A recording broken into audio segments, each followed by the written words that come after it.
Hello and welcome to the brand new series of Grab the Mic Live. I'm Vic Elizabeth Turnbull, founder of Mic Media, and we're a social enterprise that helps people to create podcasts through training, and we also make podcasts for people too. Now, the idea behind Grab the Mic is to showcase and share with you some of the amazing not-for-profit organisations and people working in the sector that are making, creating and using podcasts. And the aim is to inspire you to grab the mic and get podcasting as well after you've heard from some of these superstar podcasts. So every month or so, I will invite a not-for-profit podcaster to come and have a chin wag with me and you to show you how they're doing it as well. So I'm really happy today to welcome Kirsty Day from Yellow Jigsaw CIC and one of their superstar reporters, Jean. How you doing, Jean? Oh, I'm doing okay. Roped in again. Bloody hell. Kirsty, where are you joining us from today? Whereabouts in the world are you? I'm in Chadderton Oldham. Jean's in Chadderton Oldham. Kirsty, where are you? I'm in Sale, Greater Manchester. We're both Greater Manchester people. And I'm joining today from Tameside. So a truly international conversation today. All live from our sofas by the looks of it. So let's get cracking, shall we? Kirsty, give us the lowdown on Yellow Jigsaw. Oh gosh, where to start? So Yellow Jigsaw, we are community media specialists, and we have been going. We are actually in our 9th year, which is really crazy to think that is how long we have been going for. We are a CIC, not for profit, and we work with people, predominantly other social enterprises, charities and businesses that do good stuff, good eggs, like you like to say, Vic. Yeah.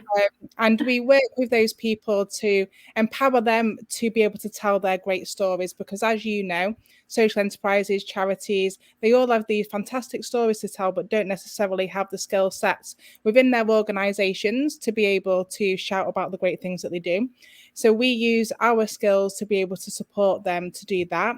So that can be anything from making sure that they are writing the right content for news, for blogging, photography, video making, social media, and of course, podcasting. So something that we support all those great people to shout about the great things that they do.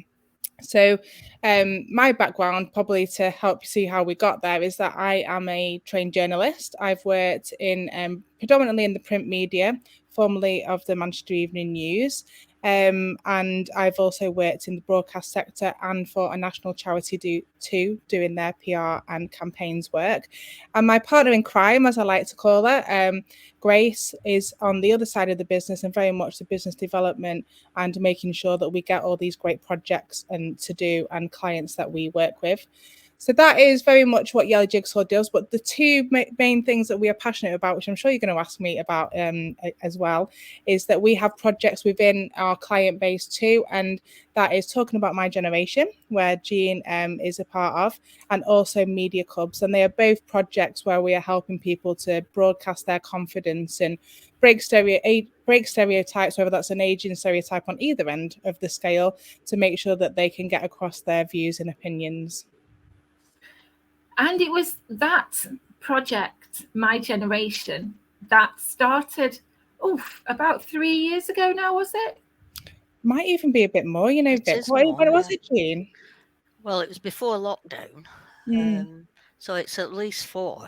Yeah, I think it's about 4 years. 2019, I think, or 18. But yeah, anything pre-pandemic kind of seems to be it's a little bit of a blur. You talk about everything pre and post-pandemic. So while My Generation. Well, let's tackle that, shall we? So the UK's first older people's-led news team. And so around 2009, I know that's amazing, isn't it? So 2019, Kirsty, that started. So tell me about the beginnings of that project. Sure, yeah. So can I just say, first of all, like hearing somebody else say it like that just always makes me feel so proud of all of the community reporters that is what it is. So yeah, we started in 2019, and this was part of a project with some funding that Yellow Jigsaw got from Ambition for Aging. It was really quite a broad brief. It was around making sure that people who are aged 50 plus across Greater Manchester were given a platform to be able to share their views and opinions. That was the basic premise. And I suppose because of what we already did at Yellow Jigsaw, we just thought, well, why don't we just make them have their own news platform? What's the point in trying to get their voices and opinions across in platforms where it's going to be harder to knock down those doors and break down those barriers as to the ways that they already talk about older generations? Let's let them do it themselves in their own words, with their own views and opinions and thoughts. And so that's how we started. We were very much linked in with Age UKs across Greater Manchester at that point to be able to help get us off the ground, where we met some lovely people like Jean. So Jean, you were a part of Age UK Oldham at the time, I think, weren't you? Yeah. And so we recruited lots of people who I'm not sure whether they knew they were going to end up being community reporters. Jean will tell you herself in a minute, I'm sure, that they came along because they thought it sounded interesting, and 4 years later, they're still here being community reporters. So the idea is that we wanted to break down those aging stereotypes. We got people in a room together across Greater Manchester. We came up with the idea of having a news platform for them, and everything else is genuinely directed from the community reporters that we created down to what we're called, talking about my generation, that they wanted their own news platform, that they wanted to make sure that they did video content, they wanted to make sure that they spoke to particular people across Greater Manchester to get their views and opinions across, and that they wanted to start a podcast. These are all things that came directly from the community reporters. And since that funding ended for Ambition for Aging, which was a year's worth of project, Grace and I, being so passionate about this type of work, just thought we can't let it end there, really. We want to make sure that we continue this journey with the community reporters, that they still get all the opportunities that they are able to get as part of that team. And obviously we lived through the pandemic with that.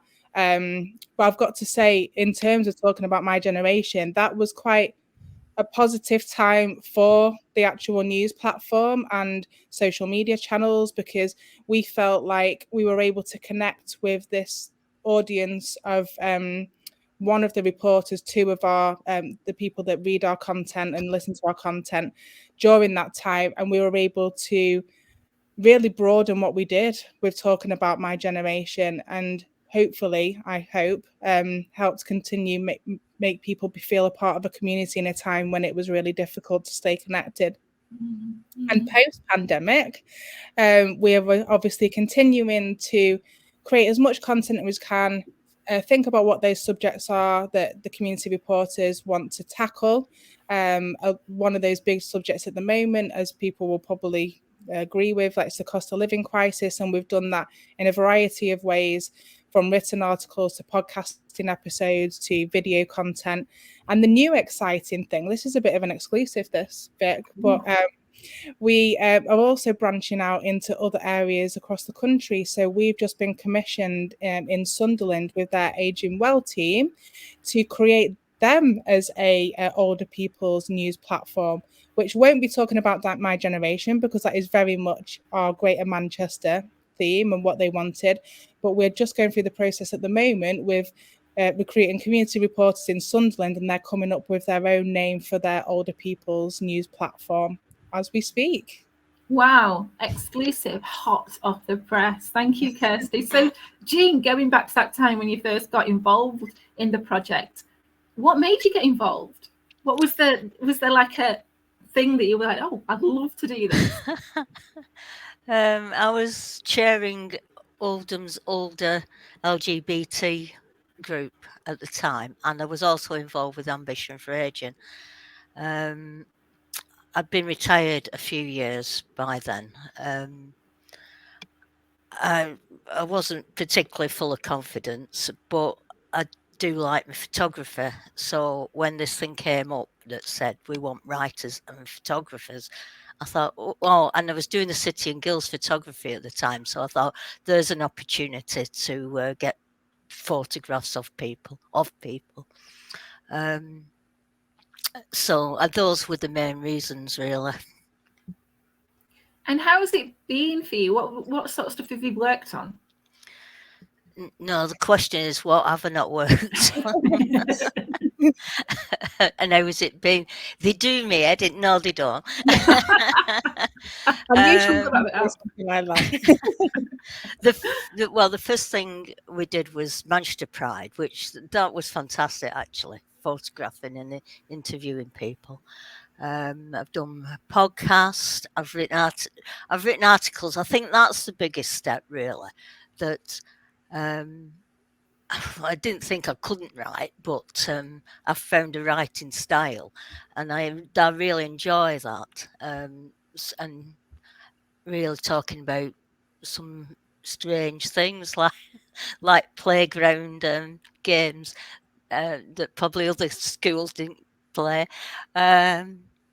And I'm trying to think of other things I've written, and I can't at the moment.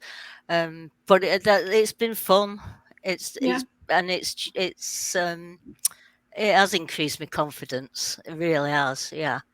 Can I just jump in there, because that's what I was going to say, Jean? That Jean always jokes with Grace and I about, oh gosh, what you're roping me into now. I feel like Jean is one of the reporters that we've been on a real journey with, and someone I've very much classed as a friend now too, that we've worked together and seen how she's gone from having a passion for photography and being awesome at it from the beginning to actually discovering that she does enjoy writing, that she has got a voice to share on our podcast episodes and interviewing people when we're out and about, and a really, really valuable member of the team. So it's just, great to see how on an individual basis that our reporters are developing in so many different ways. Mm-hmm. I'm just getting the tissues now.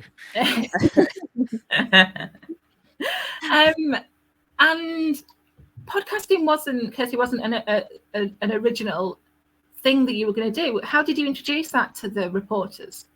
Wow, in-step Vic from Mike Media. So we introduced it to the reporters, like I said at the beginning, just basically because this has very much been a project led by the community reporters. So initially, I suppose, Grace and I stuck to our own skill sets, that it was very much that I'm a journalist predominantly in a written format. We have a member of the team who is broadcasting is her skill set, so video content. We have somebody who's really good at social media, but we didn't necessarily have somebody who had those podcasting skills and the being able to edit it in that way. So we've obviously connected with you, Vic, on various different ways during our social enterprise journey. So when somebody said, maybe talking about my generation should have a podcast, as soon as somebody says something like that, Grace and I are like, yes, we should do that. So as Jean will tell you, as soon as somebody mentions something or says, oh, why don't we do a story on this, their name goes down on a list and then we do it. So that's why we approach you to think about how we could actually bring somebody in who is an expert in this field to be able to speak with our reporters. Initially, I think you came in, Vic, didn't you? Basically, right from the beginning, is to just say, what is a podcast? How do we do it? How do I listen to one? And then getting on to the editing side of things. And our reporters have genuinely been on that journey of, we have some people who had never listened to a podcast before you came in to that initial session, to now being, what do we call them? Prolific podcasters. Yeah. And they are, and in the fact that they consume them, but also obviously they produce their own too. And we had probably a core set of people who were really interested in that broadcast element of podcasting. We had our editor, Bob, at the time, who was really keen on the technical side of things, where he would learn how to do the editing. So he supported with that. And then we basically have a rota system, or people just stick their hand up if we've got a particular subject matter and it's like, oh, we're going to do a podcast on this. So do you want to join in this particular episode? So I think that the reason why we started it is very much because the community reporter said, why don't we do this? And it was another breaking of a stereotype for me that older generations don't listen to podcasts. I'm sure you can reel off a whole list, Vic, of that statistic not being true. So that's where we got with it, and we tackle so many different subject matters. We've had some group chats that we do. We have Carol, who has had her own podcast episode called Couple with Carol, and that was where she tapped into her passion of wanting to very much talk to people about areas that she's interested in, whether it be foraging or arts and crafts or whatever that may be. Or we put it out there and say, what subject matter do you want to tackle? Like what the F series, which is all about the cost of living crisis, or thinking about mental health, or like Jean, you mentioned to me that you ended up having a chat about Waterloo on one of them. Is that right?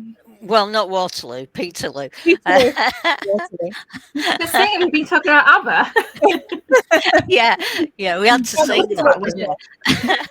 Yeah, and there was 3 of us, and I think we're all quite shy, and but one person in particular was very nervous, and just the ease of which she was able to get involved, really, I think it was a revelation to her, really, that she could do something like that, and to be able to talk about something that you know something about as well, was a good experience. For me, I've seen the real difference, obviously, having done radio work before, how much at ease people feel actually with a podcasting episode than they do if you were to tell them, oh, we're going to go on BBC Radio Manchester this morning. So it's quite nice to show how those skills come out through podcasting, but also help build the confidence for other types of broadcasting work as well. So, Jean, how did you feel when you were involved in the first podcast episode that you were involved in? Were you nervous before? I was nervous. Yeah, I mean, I'm not very outgoing, so that I was going to say it's an issue. What I've said in the past is that I'm really quite conscious about my accent. I used to get criticised a lot at work, but luckily the one that stands out was in Oldham, so people understood me. But to be received in a positive way, it was really encouraging. So yeah, by the end, I didn't feel nervous at all. I mean, I was probably the most gobby of the lot of them, but I was more gobby at the end. And can I just say something about accents as well? It's like, because I always, like, whenever Jean talks to me about that, it always really gets my goat. Well, the 3 of us are from different areas across Greater Manchester, very differences in our accents, and I'm sure Vic will back me up on this, that actually these days broadcasters are looking for accents more. Yeah. So yeah, I think it's only a positive thing to have such a great accent like you've got, Jean. I do as well. Yeah, it riles me up when people have been. Sorry, I've got a cat who's now the star of the show, who's literally just wrecked my desk. This is Alan, everyone. Yeah, can't have an episode without Alan, can we? I know, he's just he's made a right mess. Alan. Anyway, Alan, my assistant producer, who's not getting paid at the minute. I think that's why he's a bit angry. Yeah. Let me clear this mess up, and a nice segue is that I'm going to play a clip from the most recent episode of the Talk About My Generation podcast. So let's have a little listen. Because we've got thermostats on every radiator, you can target it. So, for example, when we have the grandchildren staying overnight with us, we obviously heat the bedroom that they're going to use. But there's no point keeping that on when they're not there. But it's a matter of remembering to switch things on and off. So it's not just a one-off thing that you do to prepare for all this. You've got to be eternally vigilant. I would agree with us all on that I'm becoming much more vigilant and sort of listening to all of the various tips that you hear on radio or from other people or on TV about how to sort of, you know, cut down on your energy. So, I mean, I would never really have thought about going and turning down my thermostats and radiators. And I've got a smart meter, so it now shows me the impact of certain implements that I would turn on and off in the house, which I found to be really, really useful. And something else I've discovered, huge tea drinker. So one of the things I do is when I boil a kettle of water, I have a flask. I have a thermos flask. So I will put hot water in the thermal flask because I know probably in about an hour's time I'm going to be going back and I'm going to be wanting to make another cup of tea, but I don't have to turn the kettle on. So I've that's something I've found. It makes me feel a bit odd, makes me feel a bit Scroogey, but I think that's the way things are at the moment. And that's the first time you've done that, Christine. That's just this year that you started. Yeah. So that was a clip from the latest episode of the Talk About My Generation podcast.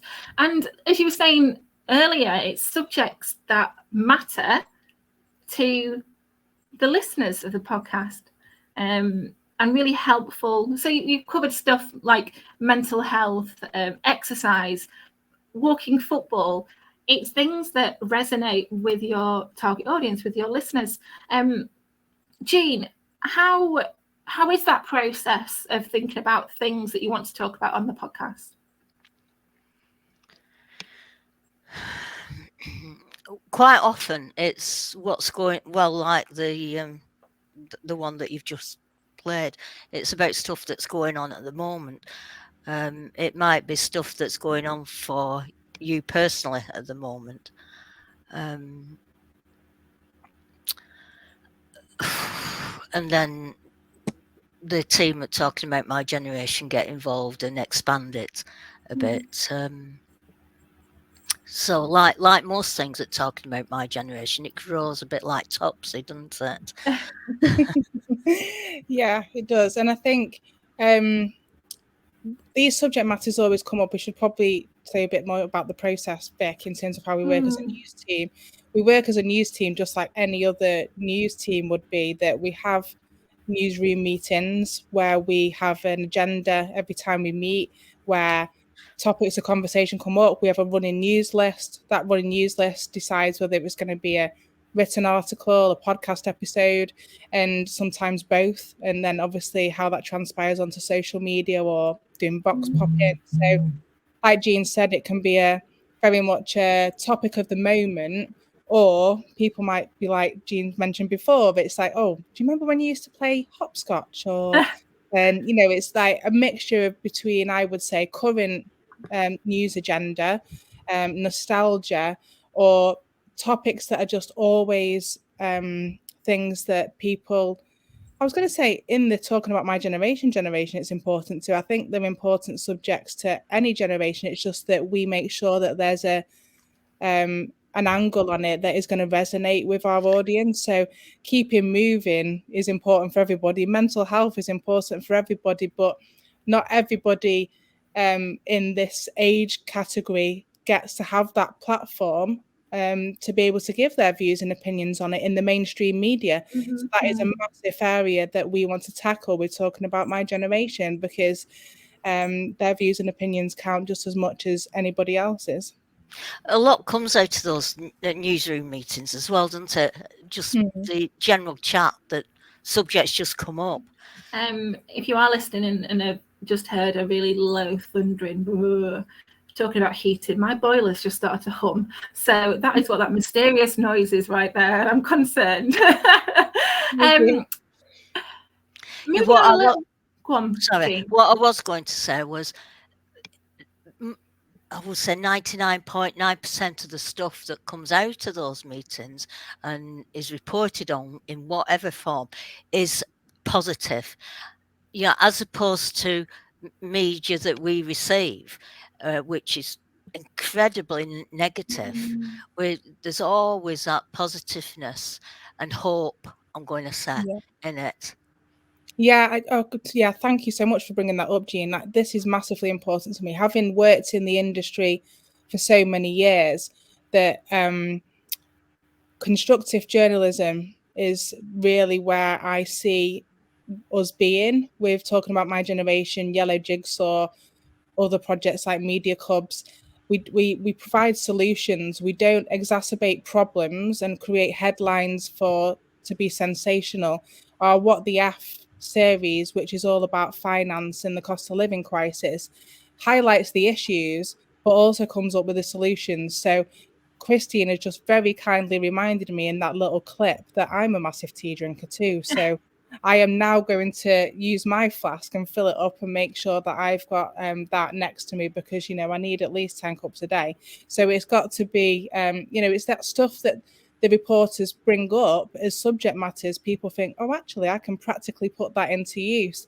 In that podcast episode, they also talk about how they've changed doing certain cooking methods, and but you heard Bernard talking about turning his thermostat down, and that has been one of our most successful episodes to date, because it's so practical in how the information that they're talking about. So I think really important for people to understand that My Gen is very much about constructive, problem solving, positive journalism.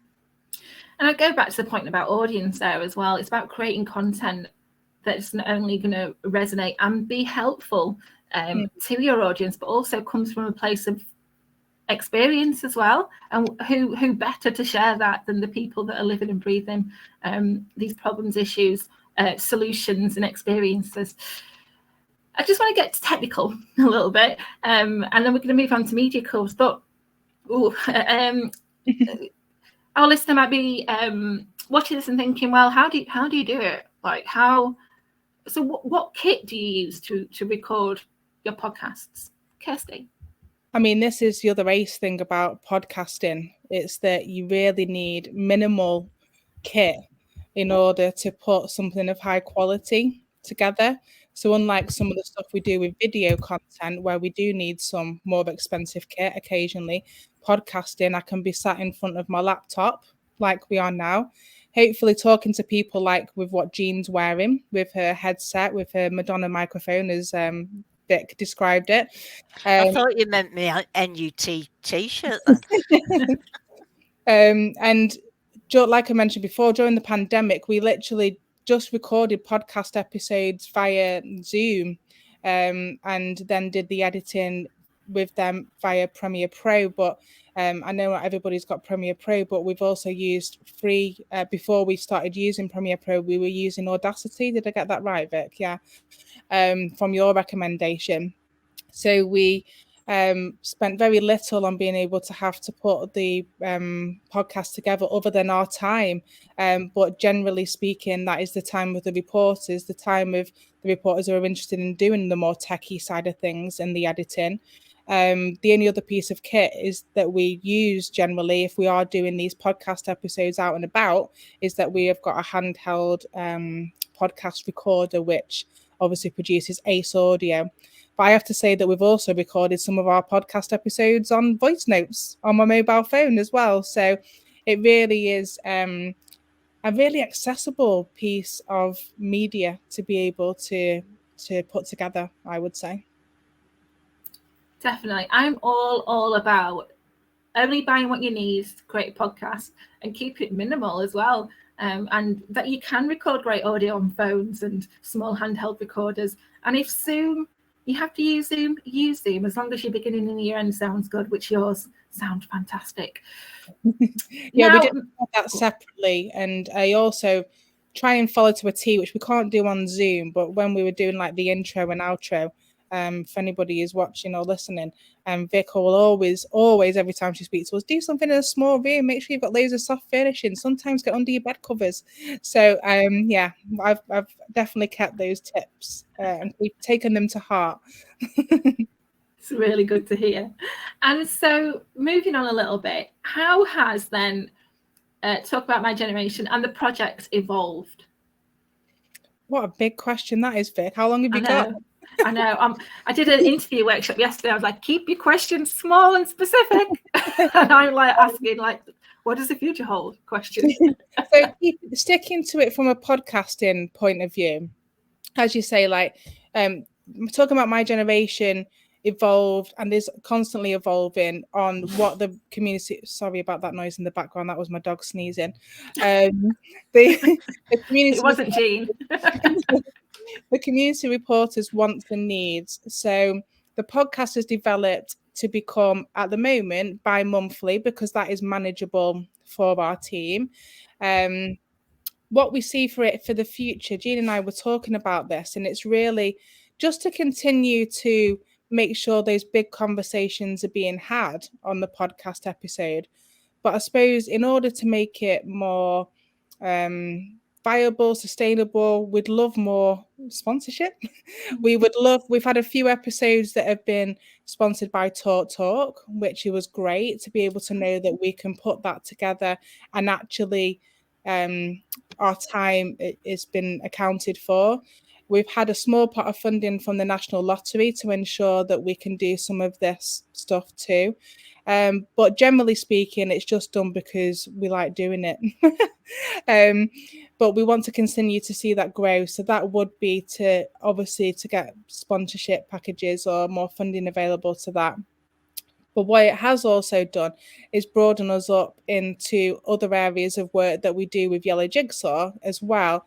And I mentioned right at the beginning that we have a project called Media Cubs, which is basically the same as talking about my generation, but with children and young people from age 7 to all the way up to 16 or older if they've got SEND needs. And they have a pop-up TV studio and newsroom. And as part of that, just like the community reporters at my gen, it's like, couldn't we do a podcast? And I was like, yeah, we could actually. Again, that was started in during the pandemic when we were only keeping in touch with those young people who are having some of the same issues as the older gen community reporters, dealing with their mental health and not having any contact with their peers. So we would have online newsroom sessions once a week. And as part of that, they said, can we do a podcast episode? So the first one with that was very much about how they were feeling about the pandemic, how they thought about going back to school, and how different it was from what they'd been experiencing pre-pandemic. So we've done stuff around mental health with them. We've done stuff about Harry Potter. You know, Harry Potter is a subject matter that comes up. So again, just like talking about my generation, we tackle big subjects, but we also have those subjects that are more fun and very much led by the young people that we work with. So that one's called Have I Got Little Views for You? That is genius. I love that one. And that's available on all big podcast platforms, is it? Fantastic. Oh yeah, plug in here. Yeah, all big podcasts, and we I didn't say this in the techie bit, but we put them up on Audio Boom as to where we host our podcast episodes, which is dead easy to be able to upload them onto there. Yeah, and there's just a tiny cost involved in that, but it's not much, is it, per month as a hosting platform. I must mention as well that I forgot to mention before, but the Talk About My Gen project. You guys won the Queen's Award for Voluntary Service last year.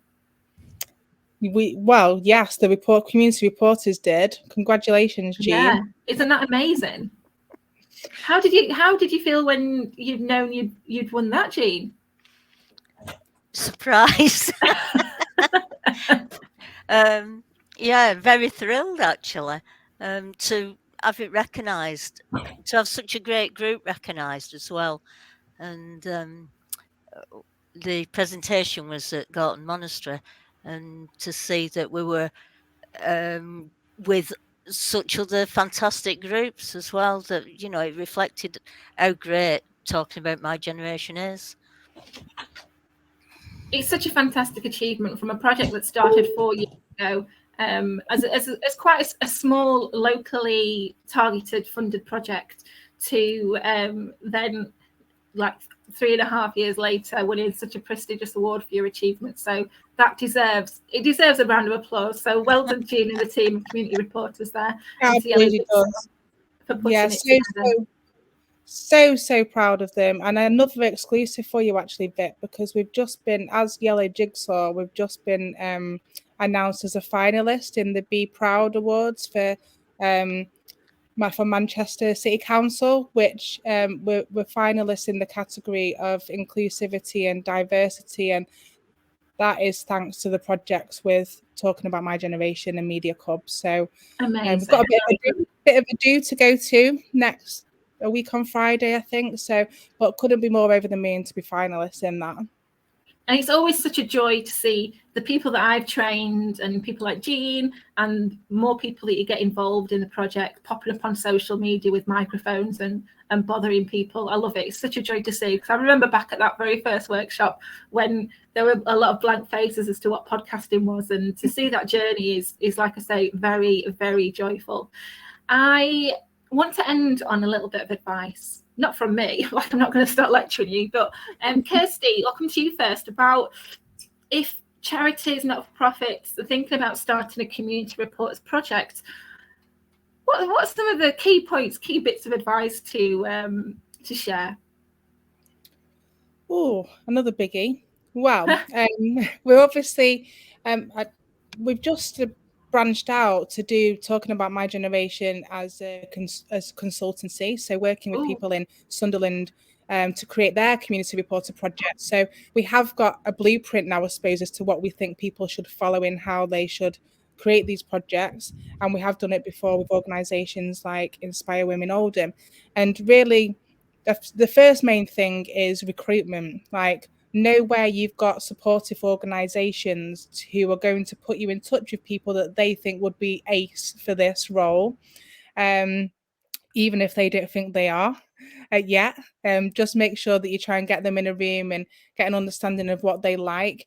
So, and that first step is so valuable, because Jean will know, because she's been on these calls with me when we have these initial conversations, that we're doing a bit of an intro, and we might only be on that Zoom call for an hour, and by the end of it I'm like, well, I've just listed out 20 different stories that you could do there, because you've told me what you like and what you're passionate about and what you enjoy doing. So that kind of puts people at ease that it's not going to be big for them to have to do. I think it's really important to understand that you can start these community reporter projects really quite small. Now we obviously do have all these things like a podcast, we do video commissions, we have our own news platform, but currently for the work that we're doing in Sunderland, it's very much just going to be that stories are hosted on their existing website. They're going to put some social media out there, and it starts small, and all these things that people enjoy doing will develop. So I think I might have already booked you in, Vic, for a initial podcasting training with that cohort of community reporters. So recruitment, start small, understand people's passions, what views and opinions they want to get across. Know that this can be as big or as small in terms of time that you dedicate to it, and have a goal in mind, I suppose, is important. Like, we have a target of how many stories we want to produce a month, how many podcast episodes, and whilst we don't always have to stick to that, it's just nice to have that structure and process around it so that everybody feels like they're a part of the team. We also, I would say, and Jean will probably tell you this better, but it's making sure that communication line is kept really open and honest too. Like, so we'll keep in touch by email, we'll have one-to-one sessions, we'll have our newsroom meetings, or we've just got a WhatsApp group where people just like to share stuff with each other. So I think communication within the volunteer community reporters that you're working with is really important, and getting them to understand themselves that if it is with older generation, the people that you're working with, that they are valuable, and we don't want it to be coming across, it's valuable, not vulnerable, is how we always describe it. And with the young reporters with media clubs, it's very much letting them understand, getting them to understand that we want them to broadcast their confidence, because they should have a seat in these rooms that they don't necessarily feel that they should have a place in. That applies to both community reporter projects. Thank you, Kirsty. Some great advice there. And Jean, I'm going to let you have the last word, actually. Just one. You can have a lot. So for people who may see a community reporting project pop up and not sure whether they should get involved, what would you say to them? Well, I was going to say about Kirsty and Grace. I always call them the bosses. But if somebody's thinking of setting something up, definitely don't act like a boss. They are so positive, so encouraging. That is, for me, the key point. And it's so different than working. Why you should get involved? Well, I'm sure people have loads of issues.